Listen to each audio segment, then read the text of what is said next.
Okay, so today I think I owe you at least a sketch of an argument about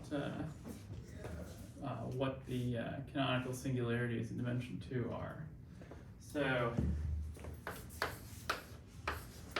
again, we're going to continue talking about Duval singularities.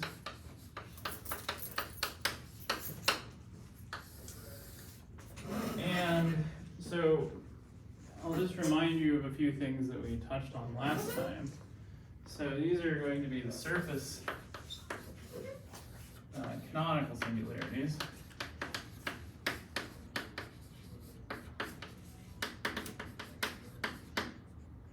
And the idea is that this board is quite dirty actually. Well, hopefully it'll be legible. Okay, so what we're going to use to classify these is, first off, well, we have the fact that, if you take some minimal resolution,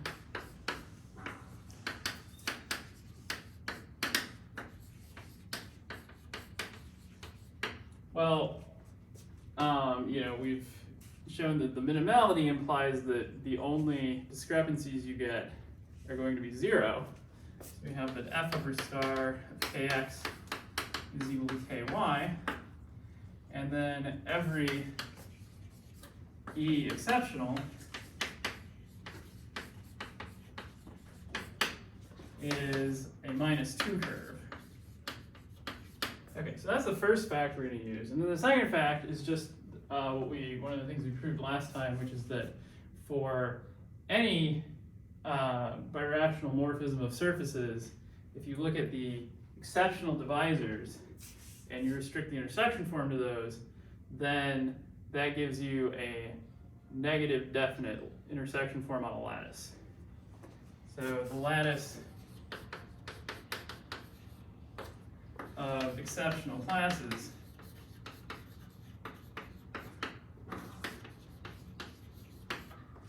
is negative definite. Okay, and so what all this is going to imply is that if you take the minimal resolution of such a surface, then the dual graph of the exceptional divisor, have that every single exceptional divisor on there is a -2 curve, and then the way they intersect, that dual graph is going to be a Dinkin diagram. So, theorem.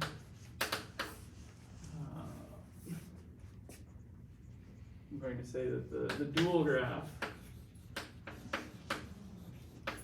of the exceptional divisor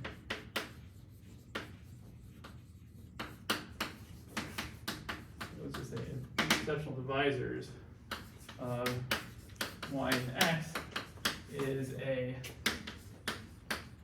Dinkin diagram. And moreover, for any such Dinkin diagram, you can construct -2 curves in such a pattern, contract them, and get a canonical singularity. And for every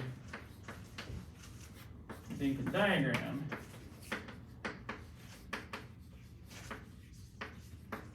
get a canonical singularity.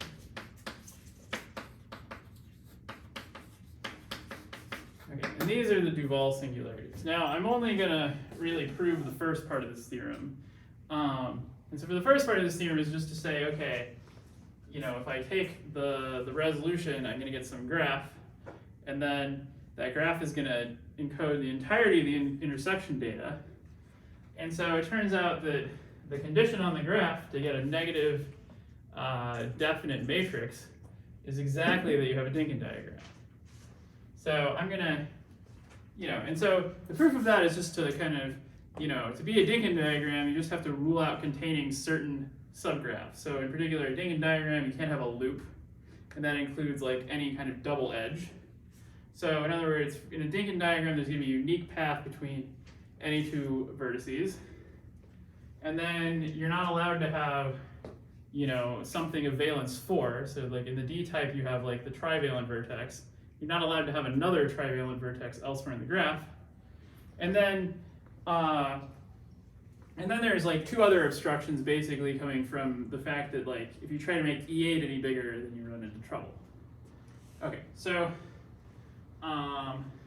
and so then the point here is just to, on each of those kind of, it's sort of like bad minors, you want to show that you actually get something that's that you can find some class that has self-intersection which is non-negative, or even, yeah, so we'll just find one that's equal to 0, and that's good enough.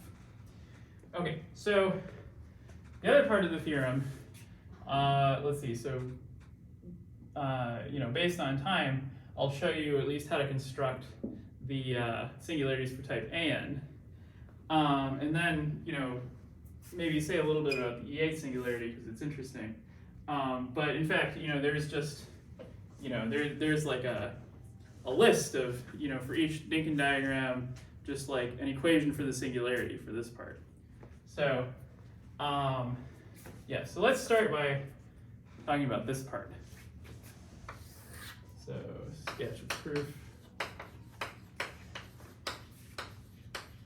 Because I think I may end up leaving out one or two cases, but it's the sort of thing you can just kind of do on your own. So the idea is that we have a bunch of curves, EI, where EI squared equals -2, and then EI dot EJ is equal to the number of edges connecting IJ in the dual graph.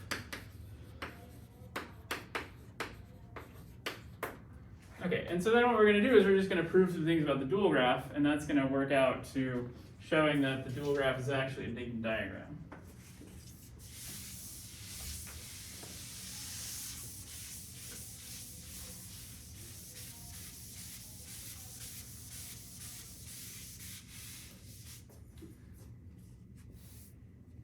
Okay, so the dual graph contains no cycle.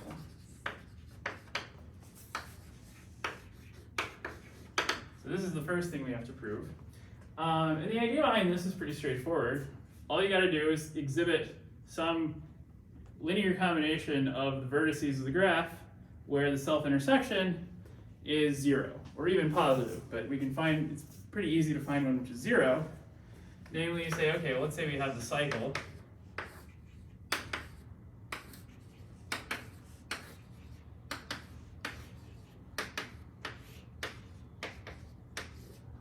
Something like this. But it can even be, if there's just two vertices and then you have a, if you have a double edge between them, that would correspond to two curves in the diagram whose intersection was 2. So they could even be like two curves that were tangent, or two curves that intersect like this. But we'll see that this argument rules that out. And so what you do is you just assign a value of 1 every vertex. And now you just compute, well, what is the sum of EI squared? Well, this diagram is, oh wait, I want it outside, is nice and symmetric. And so, I mean, what do you get? Well, you just get, the usual thing. You get the sum of the EI's squared plus 2 times the sum of EI and EJ for I not equal to J. Yeah, maybe I better make this I less than J so we don't. So we count things the appropriate number of times. And then, yeah, and so then the idea is that, yeah, so I guess if I just do it as I not equal to J, maybe it's better to do this. So then, so the 2 that was here shows up in here because I have, if I have this one times this one, I also have that one times that one, just in the other order. And then the idea is that for each EI, I get 2 here, because it's connected to 2 guys. And for each I get minus 2 here, because the self-intersection is minus 2. So this is just, if I have n things in the cycle, it's minus 2n plus 2n is equal to 0. And so there we've ruled out the possibility of a loop like this, because if you have a loop full of minus 2 curves, then that's like too wiggly. So what we showed last time, the way we proved this statement about being that the intersection matrix was negative definite was by saying, well, if you have a class that has an effective class that has too much intersection, then if you add an ample divisor to it, you can wiggle that class off of the exceptional set. And that's a contradiction, because everything that's effective and supported here has to stay here. So, it requires a little bit of a Riemann-Roch argument, and you have to show that like the H2 part is vanishing. But, this is kind of the intuitive idea, is that if you have something that's intersection is not negative, then you can move it away from the exceptional locus, maybe by adding like a small ample class. And this is something that shouldn't be possible. So here, in particular, you shouldn't have like, in a canonical singularity, you shouldn't have a loop of curves that contract. Okay, so, yeah, and I guess as a kind of a side comment, you can relate the cohomology of the singularity in the sense of like the fact that a Gorenstein canonical singularity is always rational. Or in fact, a canonical singularity is always rational. So the higher direct images of a resolution, they always vanish. But in fact, it turns out you can compare the topology of the dual complex with those cohomology groups. And so the fact that you have this loop here, this H1, that you can show is not compatible with the fact that you have a rational singularity. So this is going to contribute some cohomology class to some class that should be vanishing. So in higher dimensions, you even can rule out loops, and even H2s and higher. It turns out that if you have a log terminal singularity that's even more general than a canonical singularity, then the dual complex of any resolution is contractible. So we could have ruled this out using that theorem, but this is, I prefer to do this because this is how we're going to rule out the other diagrams, and also, it's just very plain to see what's going on. Is to say, well, I take this class, I compute what its self-intersection is, and I get 0. Okay, so what else do we have to rule out? So here you can think of this as we've ruled out kind of the affine A-type diagram. In the affine A-type diagram, it looks exactly like this, where you loop all the way around. If I remove one of these edges, then I get the A-type diagram. I guess I get A6 in this case. And it's just saying, okay, well, you can't have anything bigger than like if you have the A-type diagram, you can't make it bigger this way. You can make it bigger by making it into a D-type diagram, but not by connecting into an A tilde. Okay, and then for the D-type diagrams, you have the same kind of thing. So we want to rule out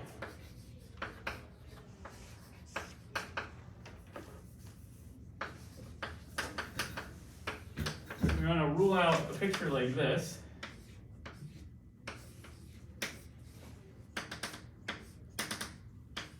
So however long this is, imagine it goes on however long you like. But the idea, just like in here, is you can kind of shrink everything down to, the one case, like the case where it's just a single one in the center, and see what happens. Well, if there's a single one in the center,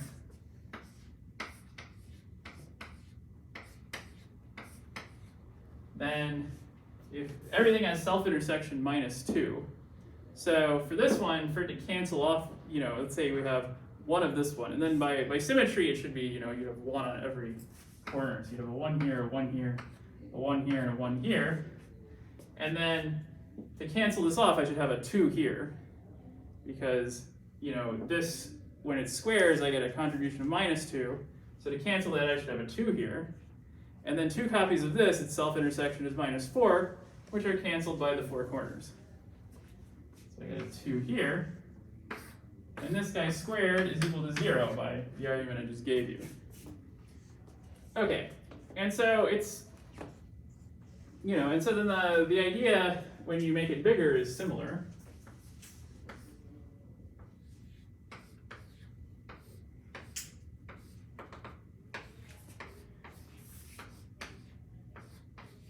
See, I should do a 1 here, a 1 here, a 1 here, a 1 here. And then I think, let's see, I think I want to have,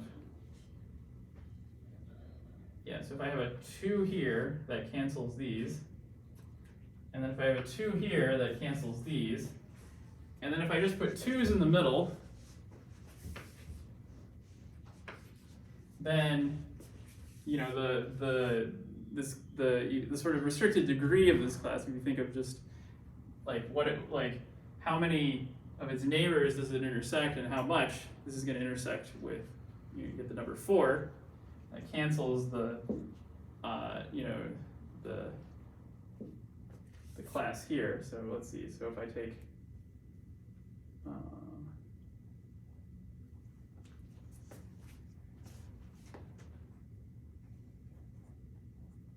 is that correct? Did I?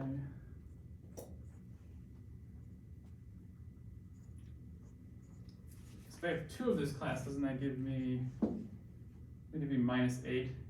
Oh, but then okay. Yeah, so I have -8, but then I have 2 plus 2 plus 2 plus 2, so it's fine. Okay, great. Yeah, and so likewise here I have -8, but then I'm getting 4 plus 2 plus 2 is 8, so those cancel. So again, the idea is that this 2 here gets canceled by the 4 neighbors here. Okay, and so it's the same kind of argument that you just kind of, you have to write down the right class and then check that when you square it, you get the right thing. Okay, so this says that if you have like a D graph and you try to make it any bigger, then you will get stuck unless you just lengthen the tail. Or maybe you lengthen one of these to get it into some E type. Okay, and so then, for the E types, you just have to work through those. So what you do is you just imagine, again, taking an allowed Dinkin diagram and then saying, okay, well, what happens if I make it 1 bigger? How does it mess up? So let's see. So the first thing you could have is, you could have E6. And then you might extend this by 1. And then it seems like, oh, I run into trouble. And then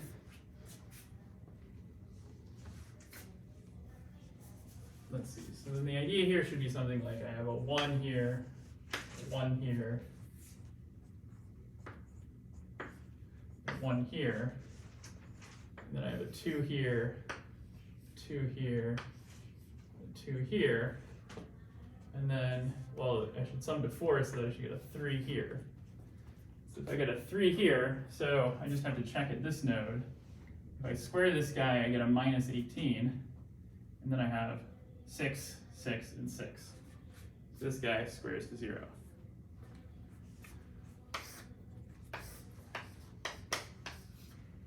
Let's see, so, and then, let's see, so what other ones do we have? So, I want to do the E9 one last. So let's see, so we've ruled out this sort of triple guy. In particular, we're always going to have just 1 guy here. So let's see, so then I could try, if I extend this one and that one, what happens? So that's this is 7, and this would be size 9. So I think we get 2 size 9 ones. So, let's see, so we can get 1, oh wait, so we have 1, 2, 3, 4. 1, 2, 3, and then this. Let's see, so for this guy, so this is like if you take this guy is what, an E7, and then you add to the wrong side. So this is not an E8, right? This is, should not be a Dinkin diagram. So again, you do this kind of symmetry argument. You say, well, I have a 1 here, 2, 3, well, 3, I think. And then the ratio of these should be 2 to 1.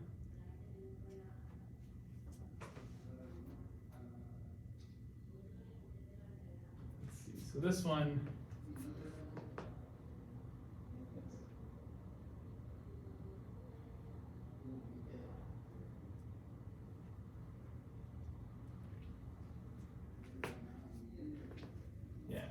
so then you have to have, so this one, so the rule is that you need that the sum of the numbers around is equal to twice the number.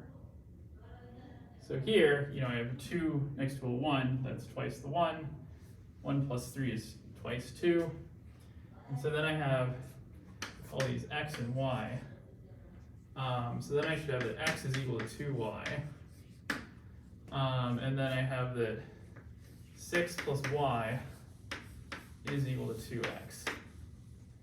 Okay, and so then, I have 6 plus y is equal to 4y. Well, that tells me 6 equals 3y, so then I should have 2 here. That means I have a 4 here.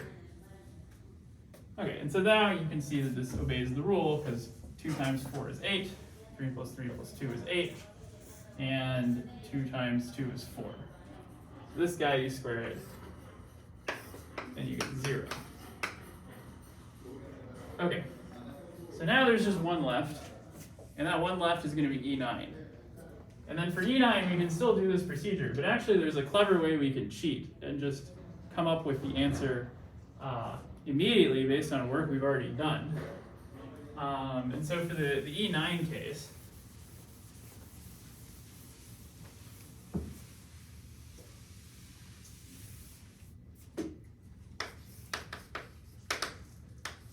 we have 1, 2, 3, and this is 1, 2, 3, 4, and so I need 5 more.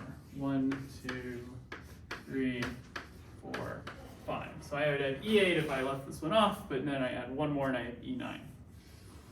Okay, so for this one, I want to go back to the fact that these Dinkin diagrams also tell us about -2 curves on blowups of P2 at that number of points. And so, here this is, so this guy, it also represents the lattice of k-trivial divisors on the blowup of P2 at 9 points. Okay, and so we want to find a class that squares to 0 in here. Well, k is a class, so minus k is a class that squares to 0, and it's also spanned in the span of these classes because k itself is k-trivial. So we just have to remember, okay, well, this guy, this guy was L minus E1 minus E2 minus E3. This guy here, this is E3 minus E4. You have E2 minus E3, E1 minus E2, and then it goes on, you have E4 minus E5, etc. And so if I want to write the anti-canonical class in terms of these, well, I have to take 3 times this one to start with, because I need 3 times L. So here, minus k is equal to 3L minus the sum of the EI. If I take 3 times this guy here, I get 3L minus 3E1 minus 3E2 minus 3E3. Okay, but now I have to correct this so that it's actually the canonical class, the anti-canonical class. So what I do is I add 2 times this one to get the E1 coefficient back down to 1. So I have 2 here. Okay, so the idea is I start with 3L minus 3E1 minus 3e2 minus 3e3. And then next I'm going to add 2 times e1 minus 2 times e2, because I'm adding 2 of this class. And then what's going to happen is down here, then I have a minus 5e2.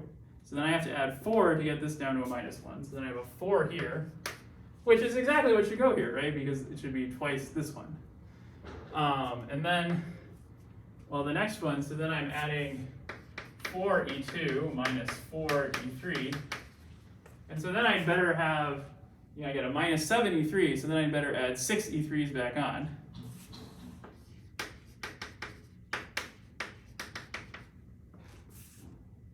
Let's write them above, 2, 4, 6. And then the next one, well, I have 6e4, and I want to get it down to 1, so I add 5. And then I'll have 5e5, I have to add 1, so that to get it down, so I'll add 4. And then the next one 3, and the next one 2, and the next one 1. 5, 4, 3, 2, 1. I could also use the relation that the average of the 2 neighbors has to be this guy. And then here we see, okay, if I had just had an E8, I wouldn't be able to finish this picture because, these 2 are in the wrong ratio. But here it's where I get all the way down to 1. And you can see that this class, if you square it, you get 0. Okay, so I believe that covers all of the graphs which are, sort of one that kind of, excluding these, defines the Dinkin diagrams. Maybe I'm missing one here or there. It's kind of easy to do that, but there's only finitely many graph types you need to check to rule them out, and then you can show that to have a negative definite lattice, you have to be a Dinkin diagram.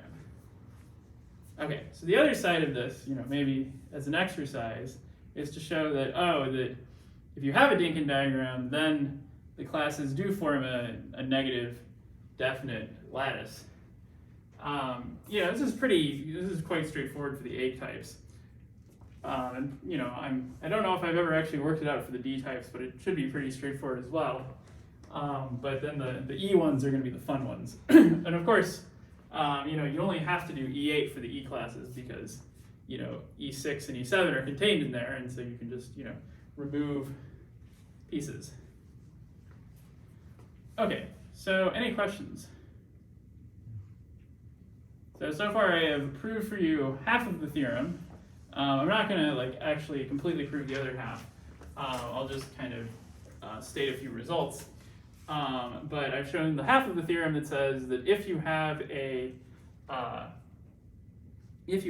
surface canonical singularity and it's not smooth, it's an actual singularity, when you resolve it, take the minimal resolution, then the exceptional set is a bunch of -2 curves which intersect in this simple way. They intersect transversely, and the dual graph, where for every curve you have a node of the graph, and for every intersection of curves you have an edge in the graph, that's always a Dinkin diagram. Okay, so questions? Okay, cool. So what I want to do next is I want to talk about the A-type singularities and how you can see them through toric geometry. So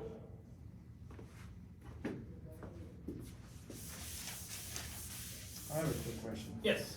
So for the case of the cycle, it seems like you might be able to make like a Hodge structure argument because the mixed Hodge structure of the cycle of curves, it's essentially determined by the dual graph, the topology of the dual graph. That's right, yeah. So maybe there's some strictness argument to make. I think this is, that H1 I was telling you about, that's really lives in the mixed Hodge theory. Yeah. But I was wondering if there's a similar argument to make about the other shapes, because it's not apparent that they're cohomological. I think mixed Hodge structure. Yeah, there I'm not so sure. Let's see. Certainly that argument about saying, oh, I have an H1 is not going to be ruled out. I mean, it really comes down to this, like, the lattice is negative definite, which, yeah, so I gave like a proof of that last time, which was kind of a very algebraic proof. I mean, there's a more general version of this for when you have an or I think, yeah, maybe it just has to be a Neff class of positive intersection. You look at the things dual. You look at the classes dual to that, and it has negative self-intersection. And this might have some interpretation in terms of the Hodge structure, but I don't think I know what it is. This is something that.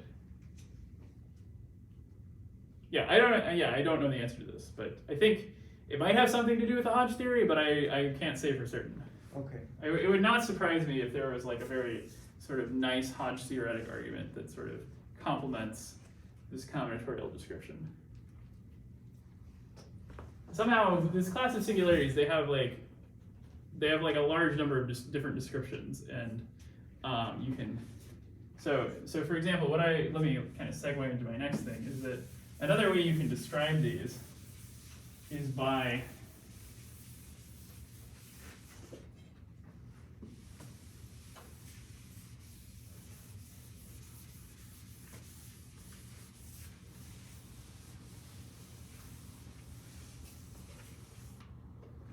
you can take a finite subgroup of SL2C and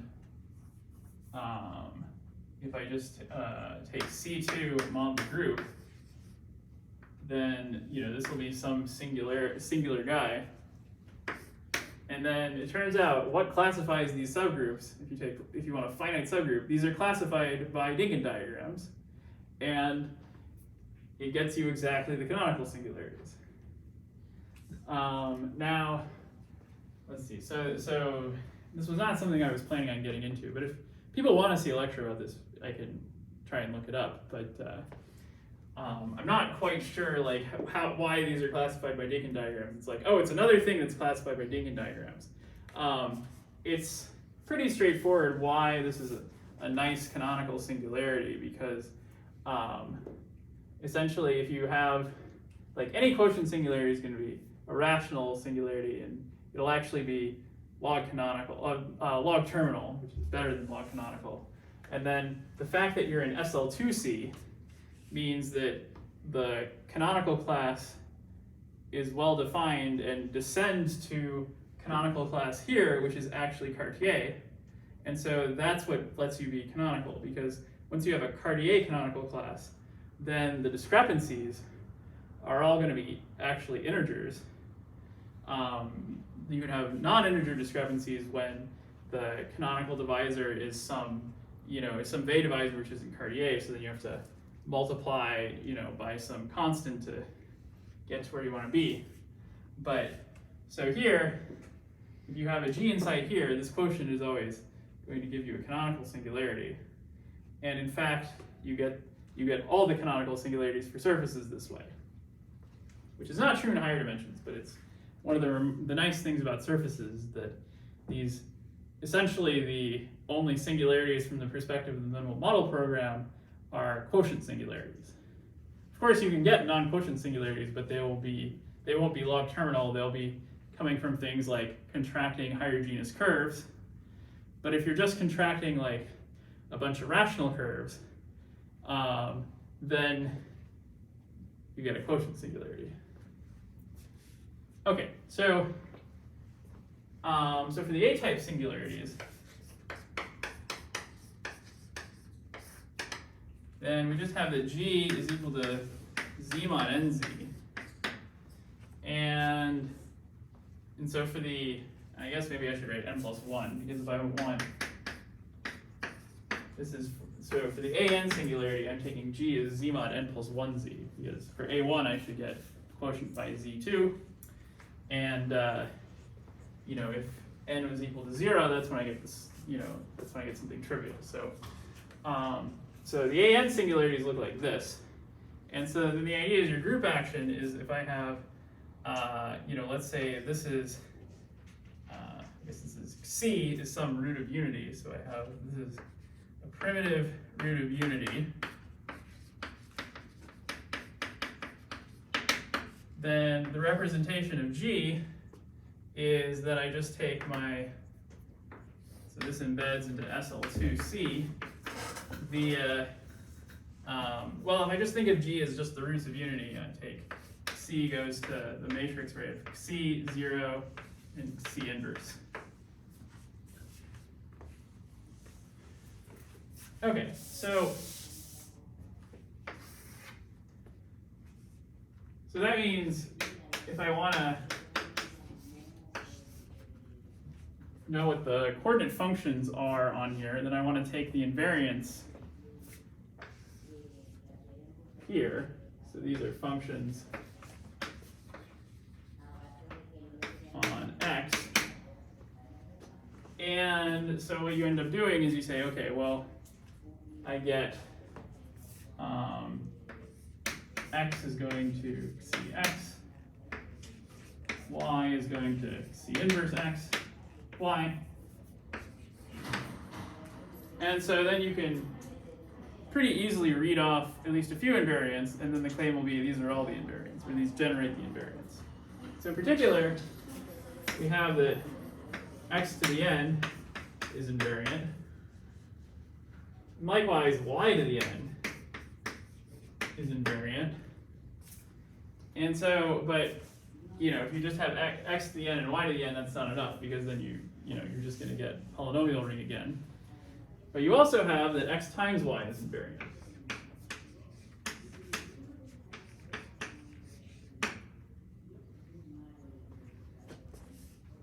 And then the claim is that these three invariants generate the entire ring of invariants. Okay, now this is a lot easier to see from the perspective of toric geometry. From toric geometry, the perspective is that this G, because it's an abelian group, you can simultaneously diagonalize everything. I mean, that's just what we just did here, is we diagonalized it. And so now we can think of this G as acting as a subgroup of the ambient torus acting on C2. So the toric geometry picture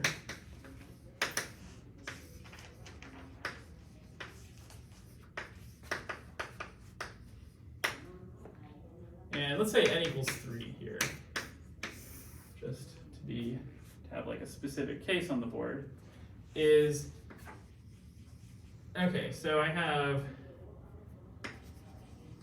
I have 1, y squared, etc. And I have x squared, x cubed, etc.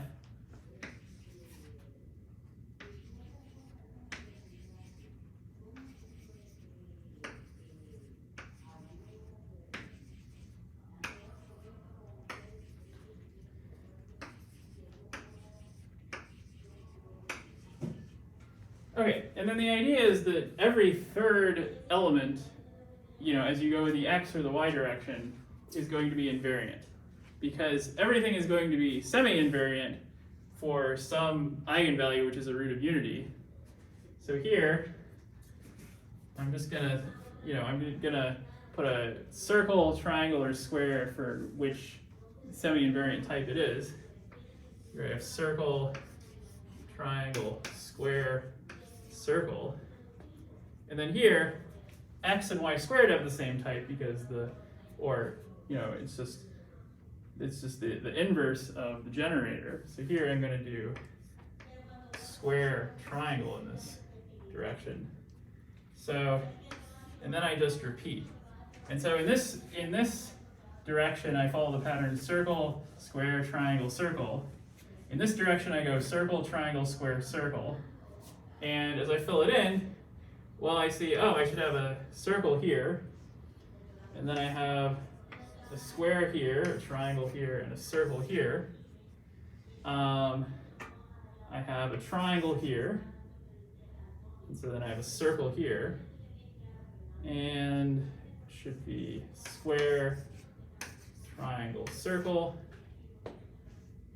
square, triangle, etc. Okay, and then the circled ones are the ones that give you, well, they give you your lattice of the invariant functions on x. Okay, and so then here you can see it's a little bit easier to tell that, oh, I get that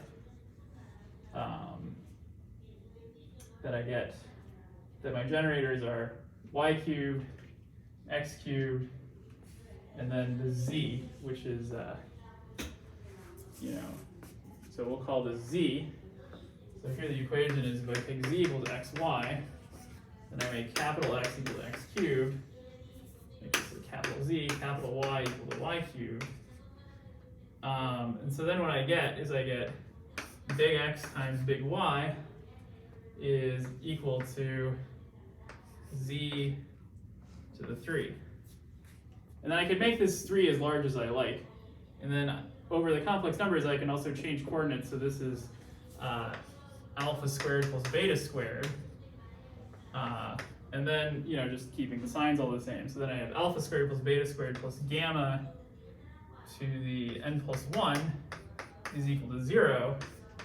And this is the general equation for an AN type singularity.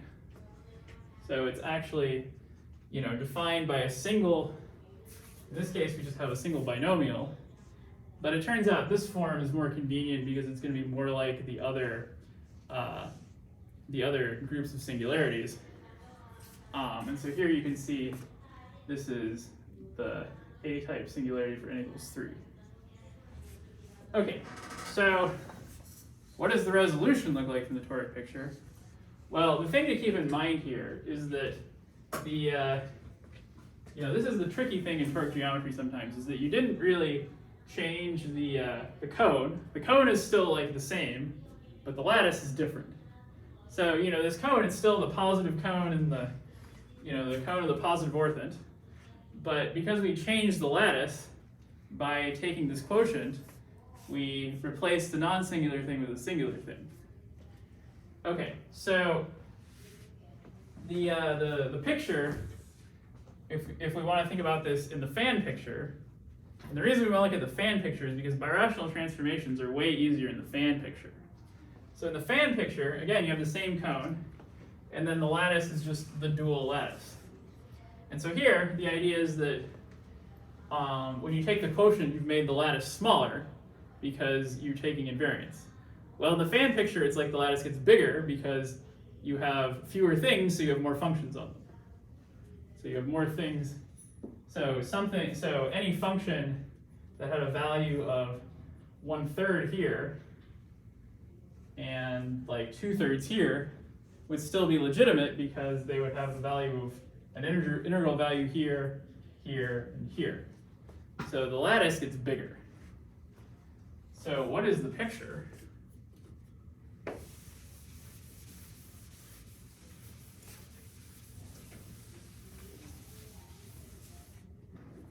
The fan picture. Again, it looks like the same picture. So you have, you have 2 rays of your cone. And then the smooth picture would be that the lattice is just, you have an element here, which is, norm 1 sitting along this ray, an element here sitting along this ray, and then these would generate. And so this is, the lattice of things that are integral on everything here. And then once you take this Z3 quotient, you're allowing 2 more classes in, which sit here and here. And so the lattice generated by these elements is the lattice that you want to look at, and the cone, like the fan picture, is you take this lattice with this cone, gets you your x. Okay, so where is the dual graph coming from? Well, the idea is that if you wanted to resolve this using toric resolution of singularities, you'd have to put a ray here, because when this ray is gone, this is a singular picture, because this, you know, once you take the dual, you're going to see, oh, then the, you know, then you're going to have the ideal at the origin has too many generators to be smooth. You need to have exactly 2. So here, you know, to be smooth, you want to have the cone generated by just the 2 elements lying along the rays. So you would, you know, so of course this entire cone is like filled in, but you do one blow up, pull this guy out and get this cone in there. Then you do another blow up, and you get this cone in there. And then you see that this thing is smooth. And so each of these is going to be a -2 curve, and they're going to intersect because they have this cone in common. So over here you can see we'll have a -2 curve, -2 curve, and then you connect them by a line showing that these intersect here. Okay, so, and of course you can make that more general. If n were larger, if instead of 3 we had 5, then you'd have, you know, then you'd have more things in the center. You'd have 4 classes, you'd have 4 dots in the center, and it would be the same type of picture. And I guess one thing to add is that how do we know the discrepancies are 0? Well, the discrepancies being 0 is exactly the fact that all of these dots lie along this line here. So if they were to lie outside the line, then you get positive discrepancies. And if they lie on this side, you get negative discrepancies. But one thing I have to point out is that the log discrepancy is always going to be positive because toric singularities are always log terminal. Okay, we're running out of time. Okay, so I think I had probably better wrap up here. There's of course a lot more to be said about these singularities. Miles Reed has a pretty nice article online that kind of gives an overview of these Duval singularities. If you just Google Miles Reed Duval singularities, you will see it's like, I don't know, it's like maybe, like it's less than 20 pages, it's like 12 or 15, I think. And you know, he has some exercises, but he goes over these singularities from a lot of different perspectives, and I think it was certainly helpful for me prepping these lectures, and if you're interested in this, definitely take a look. So next time, I do want to say something about the E8 singularity because there's a lot of like interesting mathematics there, and so I want to say a little bit about that, although I don't think that'll take the entire time. But we'll start off with that next time. Okay, so I'll close here. Any questions? Yeah, how can we evaluate the discrepancy using this line in the fan? Why is that the case? Oh gosh.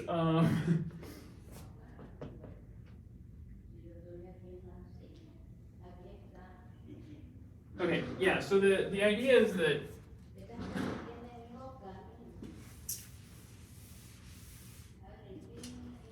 for toric varieties, you always know what the canonical divisor is. Is that the canonical divisor is just when you put a -1 on every ray. And then if you're asking, and so then what does the discrepancy mean? Well, it's the difference between evaluating a -1 on these rays when, you think about this, it defines a piecewise linear function on here. And the point is that also these -1s, if I just didn't have these rays, it would define a piecewise linear function on this code, namely a linear one. And so the fact that this piecewise linear function agrees with the linear function is the fact that these dots lie along here, right? Because if you take this function, which is -1 here and here, then it evaluates to -1 exactly on the points on this vertical line. Right. And so the canonical divisor we're supposed to get upstairs is -1 here and here, but that would have been the case no matter where the point was. So the condition that this canonical divisor upstairs matches the one pulled back from downstairs is exactly the condition that these points lie along this line. Okay. So it's just like the geometry of the graph of the piecewise linear transfer, or piecewise linear function. Yes. Well, okay. So the point here is that Cartier divisors correspond to piecewise linear functions. Right. Yeah. And so, and then, yeah. So it is the geometry of that, but it's especially, you especially have to. I mean, the thing I want to emphasize is that the canonical divisor is always, you just put a -1 on every ray. So it's just, this is the canonical divisor. Yeah. But it's the geometry of that, the graph associated to that, you know. Sure, That yeah. canonical divisor. Yeah, and then, you know, and then you can kind of change this picture if you have like a boundary in play. Like if you just have kx plus delta, which is kind of the natural thing to work with, then you just get zeros everywhere. And so every toric blowup is log crebit with the torus boundary. It's just the special thing about this that it's, if you have no boundary, it's still crebit.